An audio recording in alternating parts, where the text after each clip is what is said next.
గుంటూరు పశ్చిమ ఎమ్మెల్యే గల్లా మాధవి కార్యాలయంలో మంగళవారం గ్రీవెన్స్ డే నిర్వహించారు. స్థానికంగా నెలకొన్న సమస్యలపై ప్రజల నుంచి వినతి పత్రాలు స్వీకరించారు. ప్రజలు అందించిన అర్జీలకు సంబంధిత అధికారులకు అందజేసి తక్షణమే పరిష్కారానికి చర్యలు తీసుకోవాలని ఆదేశించారు.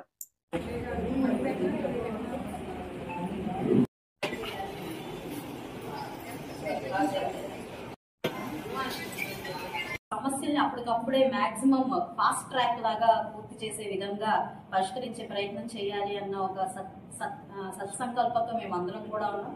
ఇందులో పూర్తిగా మా కార్యకర్తల్ని, అందులో మహిళా కార్యకర్తల్ని కూడా ఇంక్లూడ్ చేసుకొని వాళ్ళు మళ్ళీ ఫాలో అప్, అంటే ఈ రోజు వాళ్ళు చెప్పింది విన్నది మాత్రం మేము రాసుకున్నాం, లేదంటే సదరు అధికారులకు చెప్పాం అన్నట్టుగా కాకుండా వాళ్ళ పరిష్కారం వచ్చేదాకా కూడా మేము మా కార్యకర్తలు నిరంతరం ఫాలో అప్ లో ఉండి వాళ్ళ సమస్య క్లోజ్ అయ్యేదాకా వాళ్ళ వెంటే ఉంటాము.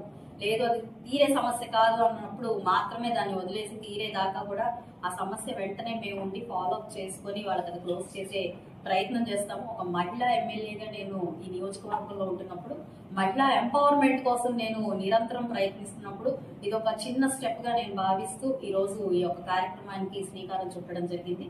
దీన్ని జయప్రదం చేయాలి అని చెప్పి ఇప్పటికే నేను మహిళా కార్యకర్తలు కానివ్వండి, లేదంటే అదర్ సోషల్ మీడియా గ్రూపుల్లో కూడా ఈ కార్యక్రమం గురించి విస్తృతంగా ప్రచారం చేయడం జరిగింది. అందరూ దీన్ని సద్వినియోగపరచుకొని వారి సమస్యలు త్వరితగతిన పూర్తి చేసుకోవాలని నేను కోరుకుంటున్నాను.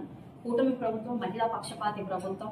అందులో మహిళా నాయకురాలుగా నేను ఉన్నప్పుడు ఖచ్చితంగా మహిళలకి ఏ అన్యాయం జరగకూడదు, వాళ్ళ సమస్యలన్నీ కూడా త్వరితగతిన పూర్తి అవ్వాలన్నదే ఈ రోజు ఈ కార్యక్రమాన్ని యొక్క ముఖ్య ఉద్దేశంగా మీ అందరికీ చెప్తూ దీన్ని చక్కగా మీరు ఉపయోగించుకోవాలి అని చెప్పి నేను పశ్చిమ నియోజకవర్గ మహిళలందరికీ కూడా విజ్ఞప్తి చేస్తాను.